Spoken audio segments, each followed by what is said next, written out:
नमस्कार दोस्तों, स्वागत है आपका मेरे चैनल कॉमिक्स लाइफ में। शुरू करते हैं सागर सलीम सीरीज की एक और मज़ेदार कॉमिक्स, पनडुब्बी के चोर।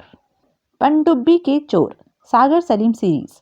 लेखक अंसार अख्तर, चित्रकार हुसैन जामिल, सुलेख एवं रंग संयोजक अरुण भनोट। भारतीय युद्धपोत शत्रुजीत को दुश्मन देश आजूना ने नष्ट कर दिया था और अब दुश्मन की नापाक नजर एक भारतीय पनडुब्बी लक्ष्मीबाई पर थी। इस पनडुब्बी का परीक्षण देखने के लिए भारतीय सेना के उच्च अधिकारी और कुछ वीआईपी पोर्ट ब्लेयर पहुंचने वाले थे। शत्रु ने एक षड्यंत्र तैयार किया। आजूना के डिक्टेटर जनरल गोमेज को उसका सहयोगी कर्नल जपारा बता रहा था। यह नकली सागर है, यानी भारतीय स्पेशल एजेंट ग्रेट सागर का डुप्लीकेट। भारत में पनडुब्बी के परीक्षण के समय सुरक्षा की जिम्मेदारी सागर को सौंपी गई है, लेकिन असली सागर जैसे ही पोर्ट ब्लेयर पहुंचेगा, हम उसका अपहरण कर लेंगे और फिर हमारा नकली सागर उनकी पनडुब्बी पर जाएगा। भारत का स्पेशल एजेंट सागर जब पोर्ट ब्लेयर पहुंचा तो एयरपोर्ट के बाहर उस पर गोली चलाई गई। यह हमला कर्नल सिंघाल के आदेश पर हुआ था। पोर्ट ब्लेयर में सिंघाल शत्रु जासूसों का चीफ था। अभी हम उस पर एक हमला और करेंगे। मैं उसे भयभीत कर देना चाहता हूँ। सागर पर एक हमला और किया गया, लेकिन इसमें भी वह बच गया। पोर्ट ब्लेयर इंटेलिजेंस के ऊपर सागर को पनडुब्बी तक पहुंचाने की जिम्मेदारी थी। खतरा भांपकर उन्होंने कुछ समय के लिए अपना प्रोग्राम स्थगित कर दिया और सागर को एक होटल में ठहरा दिया। सागर ने फोन करके अपने सहायक सलीम को भी बुला लिया था और उसे आदेश दिए थे कि वह दूर रहकर उस पर निगरानी रखे। होटल में सागर पर एक हमला और किया गया, लेकिन सागर बच गया। फिर उसे पनडुब्बी पर भेजने का प्रबंध किया गया। एक टैक्सी द्वारा सागर स्थानीय कस्बे डिकाली की ओर रवाना हुआ। सलीम दूर रहकर उसका पीछा कर रहा था। डिकाली पहुंचने से पहले ही सागर का अपहरण कर लिया गया और उसे जंगल के बीच बने एक होटल में कैद कर दिया गया। लेकिन सलीम ने उस स्थान का पता लगा लिया और होटल के निकट पहुंच गया। सागर को सिग्नल देकर उसने अपने पहुंचने की सूचना भी दे दी थी। तभी अचानक एक पहरेदार ने सलीम पर हमला कर दिया, लेकिन सलीम ने उसे कब्जे में कर लिया और फिर चाकू दिखाकर उससे कुछ जानकारी प्राप्त करने लगा। यहाँ तक की कहानी हम इस कॉमिक्स के प्रथम भाग हम शक्ल में पढ़ चुके हैं। अब आगे। सागर खिड़की के निकट खड़ा था कि दो पहरेदार दरवाजा खोलकर भीतर आए। चलो हमारे साथ। पहरेदार उसे कमरे से निकालकर एक दूसरे कमरे के दरवाजे पर लेकर आए। जाओ भीतर, कर्नल सिंघाल तुम्हारी प्रतीक्षा कर रहा है। सिंघाल? वह दरवाजा खोलकर भीतर प्रविष्ट हुआ। आइए मिस्टर सागर। तो तुम कर्नल सिंघाल हो, आजूना के जासूस और हमारे शत्रु। आराम से बैठ जाओ, मैं तुमसे कुछ बातें करना चाहता हूँ। सागर उसके सामने सोफे पर बैठ गया। मैं सीधे मतलब की बात पर आता हूँ मिस्टर सागर। हम जानते हैं कि तुम पोर्ट ब्लेयर क्यों आए हो। तुम्हें उस पनडुब्बी पर पहुंचना है जिसका परीक्षण किया जाने वाला है, लेकिन अब तुम वहां नहीं जा सकोगे और तुम्हें वह करना होगा जो मैं चाहूंगा, वरना तुम्हारी हत्या कर दी जाएगी। क्या करना होगा मुझे? अभी बताता हूँ, कहकर सिंघाल ने दरवाजे की ओर मुंह करके पहरेदार को पुकारा। एक पहरेदार भीतर आया। बेकर कहाँ है? वह मैडम टी बोन के कमरे में है सर। ओह डैम इट, यह व्यक्ति टी बोन के प्रेम में पागल हो चुका है। जाओ उसे तुरंत यहाँ भेजो। Yes sir. पहरेदार चला गया। मिस्टर सागर, मैं तुम्हें एक दिलचस्प चीज दिखाने वाला हूँ। दिखाओ। तभी कमरे का दरवाजा खुला। ओ माय गॉड, क्या मैं आईना देख रहा हूँ? देखा तुमने हमारे प्लास्टिक सर्जनों का कमाल? हाँ, मुझे ऐसा लग रहा है जैसे मैं आईना देख रहा हूँ। कौन है यह? तुम इसे सागर ही कह सकते हो और इसे हमने इसलिए तैयार किया है कि अब यह तुम्हारे स्थान पर उस पनडुब्बी पर जाएगा। क्या मतलब? मतलब तुम समझ चुके हो। तुम्हारा अपहरण हमने इसलिए किया है कि अपने आदमी को तुम्हारी जगह भेज सके। हमारे सामने केवल एक परेशानी है और वह यह है कि हम यह नहीं जानते कि पनडुब्बी पर कौन कौन आ रहा है और उन लोगों से तुम्हारे कैसे संबंध है। इसलिए मैं चाहता हूँ कि तुम अपने इस हमशक्ल को पूरी जानकारी दे दो। मैं ऐसी कोई जानकारी देने के लिए तैयार नहीं हूँ। तो फिर तुम मरने के लिए तैयार हो जाओ। तुम्हें गोली मारते हुए मुझे जरा भी दुख नहीं होगा। शायद तुम्हारी मौत के बाद हमारा प्लान असफल हो जाए, लेकिन हमारे लिए यही बहुत बड़ी खुशी होगी कि तुम मर गए हो। यह तो सचमुच गंभीर समस्या है। अतः जान बचाने के लिए कुछ करना चाहिए। ठहरो कर्नल सिंघाल, मैं समझ गया हूँ कि मेरा जीवन खतरे में है, अतः मैं तुम्हारी इच्छा पूरी करने को तैयार हूँ। लेकिन उसके बाद तुम मेरा क्या करोगे? अगर तुमने हमें ईमानदारी से सब कुछ बता दिया तो मैं तुम्हारी जान बख्श दूंगा। हमारा प्लान सफल होने तक तुम यहाँ कैद में रहोगे, उसके बाद तुम्हें आजाद कर दिया जाएगा। ऑल राइट, मैं तुम्हारी बात पर भरोसा कर लेता हूँ।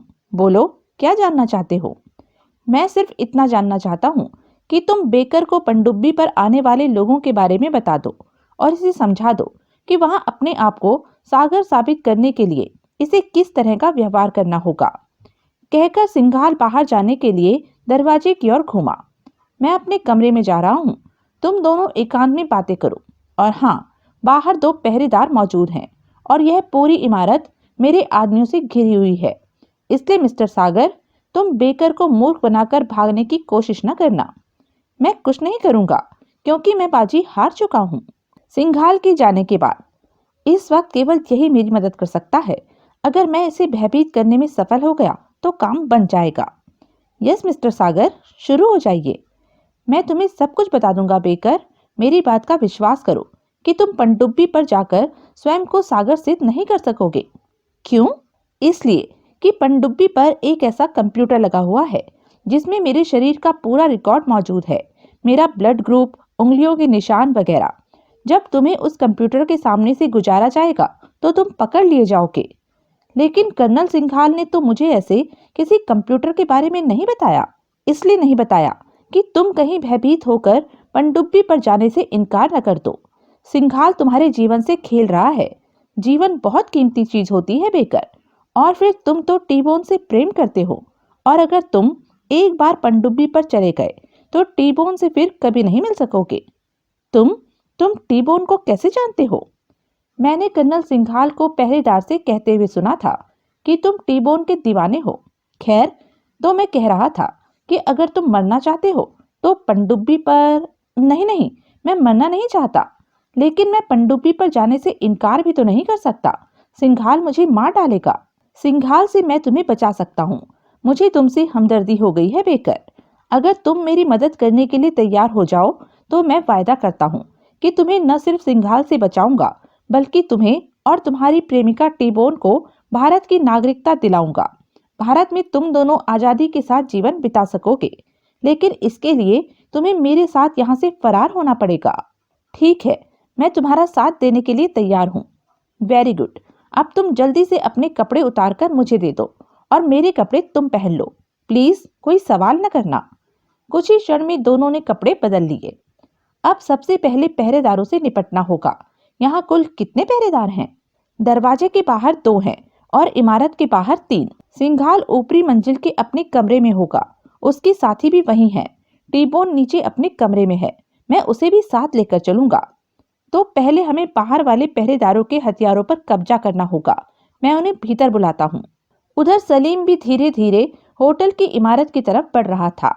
नायक ने उसे बता दिया था कि इमारत के बाहर 2 पहरेदार हैं और इमारत के भीतर भी 2 गार्ड तथा सिंघाल वगैरह हैं।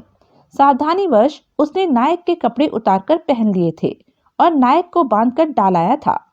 नायक कह रहा था कि एक पहरेदार इसी तरफ कहीं होगा। कुछ ही दूरी पर उसे दूसरा पहरेदार खड़ा नजर आ गया। वह रहा। सलीम ने नायक की आवाज बनाकर पुकारा, ए, जरा इधर आओ। नायक के लिबास के कारण पहरेदार धोखा खा गया और सलीम के निकट चला आया। क्या बात है? यह है। ढिशुम! आह! सलीम ने उसे दोबारा उठने का अवसर नहीं दिया। ठाक! उफ! यह पहरेदार भी बेहोश हो गया। उस पहरेदार को भी उसने बांधकर झाड़ियों में छुपा दिया। अब यहाँ आराम कर बेटा। फिर वह तीसरे पहरेदार की तलाश में निकल पड़ा। अब तीसरे को ढूंढना है। वह इमारत के पिछले भाग में होगा। जैसे ही वह एक चट्टान के निकट से गुजरा, ढिशुम! उफ! घूंसा इतना शक्तिशाली था कि नीचे गिरकर कुछ क्षण के लिए सलीम उठ ही नहीं सका। धीरे धीरे उसने नजर उठाकर देखा। ओह मेरे खुदा, यह तो पूरा दैत्य है। कौन है तू और यह नायक के कपड़े तेरे पास कैसे आए? नायक ने ही मुझे इधर भेजा है पहलवान। मैं तुम्हारे लिए उसका संदेश लेकर आया था और तुमने मुझे घूंसा दे मारा। नायक ने संदेश भेजा है? क्या यह है? ओह! सलीम की किक का उस दैत्य पर कोई विशेष प्रभाव नहीं हुआ था। तो साले, जान से मार दूंगा। यह तो सचमुच खतरनाक है। अचानक सलीम ने नीचे पड़ा हुआ एक पत्थर उठाया और उस पर फेंक मारा। आह! इस बार पहलवान को तारे नजर आ गए। सलीम ने फुर्ती से दूसरा पत्थर उठाकर पहलवान की खोपड़ी पर दे मारा। आई! इस चोट से वह बेहोश हो गया। उधर कमरे में सागर पहरेदारों से निपटने की तरकीब सोच रहा था कि खिड़की से सलीम का सिग्नल सुनाई दिया। Quack quack. ओह! सलीम कह रहा है कि उसने बाहर जो गुंडे थे उन्हें ठिकाने लगा दिया है। अब सागर संतुष्ट था। उसे केवल 2 पहरेदारों से निपटना था। बेकर को अपने स्थान पर बिठाकर वह दरवाजे पर गया। सुनो, जरा मेरे कमरे में सिगरेट का पैकेट ला दो। वह बेकर से लिबास बदल चुका था, इसलिए पहरेदारों ने उसे अपना समझा था। सागर ने दरवाजा बंद कर दिया और वहीं दीवार से लगकर खड़ा हो गया। 2 मिनट बाद पहरेदार ने बाहर से दरवाजे पर दस्तक दी। ले आओ। पहरेदार दरवाजा खोलकर भीतर प्रविष्ट हुआ। धप! आह! पहरेदार कटे हुए वृक्ष की तरह नीचे गिरा और बेहोश हो गया। जल्दी करो, इसकी स्टेन गन उठाओ। एक बार फिर सागर दरवाजे पर गया। सुनो, इधर आओ जल्दी से, तुम्हारे साथी को कुछ हो गया है। पहरेदार स्टेन गन सीधी किए हुए निकट आया। क्या बात है? संभालो इसे। आह! बेकर ने तुरंत स्टेन गन का दस्ता उसके सिर पर मारा। उफ! और यह पहरेदार भी बेहोश हो गया। सागर तुरंत खिड़की के निकट गया और पक्षी की आवाज निकालकर सलीम को सिग्नल देने लगा। क्वैक! ची ची! यह क्या कर रहे हो तुम? संदेश देने के बाद, बाहर मेरा एक साथी है जिसने बाहर वाले पहरेदारों को बेहोश कर दिया है। मैं उसे बता रहा था कि वह भीतर ना आए क्योंकि हम बाहर आ रहे हैं। चलो जल्दी करो। वे बाहर कॉरिडोर में आए। टीबोन का कमरा उधर है, मैं उसे लेकर आता हूँ बाद में, पहले मेरे साथ ऊपर चलो। सीढ़ियों के रास्ते वह दूसरी मंजिल पर आए। सिंघाल और उसके साथी किस कमरे में होंगे? वहां। सागर ने आगे बढ़कर उस कमरे का दरवाजा बाहर से बंद करके कुंडी लगा दी। अब यह हमारा पीछा नहीं कर सकेंगे। फिर वह नीचे टीबोन के कमरे में पहुंचे। माय गॉड, तुम दोनों में असली कौन है और नकली कौन? मैं बेकर हूँ टीबोन, और यह मिस्टर सागर हैं। यह अब मेरे दोस्त हैं। तुम जल्दी से हमारे साथ चलो, हम यहाँ से फरार हो रहे हैं। फरार? यह तुम क्या कह रहे हो बेकर? यह समय सवाल पूछने का नहीं है। बस यह समझ लो कि मेरी जान को खतरा है। अगर तुम मुझसे प्रेम करती हो तो मेरे साथ चलो। सिंघाल वगैरह को हमने ऊपर बंद कर दिया है। यह बेकर को क्या हो गया है? इस वक्त मुझे इसके साथ चले जाना चाहिए ताकि इस पर नजर रख सकूं। सोचकर उसने अगले पल कहा, हाँ, मैं तुमसे प्रेम करती हूँ बेकर, इसलिए कुछ भी पूछे बिना तुम्हारे साथ चलने को तैयार हूँ। गुड, जल्दी करो, यहाँ से तुरंत निकलना है। टीबोन ने अपना सूटकेस उठा लिया और उनके साथ इमारत के बाहर निकल आई। वह मेरे दोस्त की गाड़ी है, चलो। तो यह थी अब तक की कहानी। आगे की कहानी जानने के लिए बने रहें मेरे साथ। और हाँ, मेरे चैनल को लाइक, शेयर और सब्सक्राइब करना ना भूलें। और कमेंट करके ज़रूर बताएं कि यह वीडियो आपको कैसा लगा। धन्यवाद।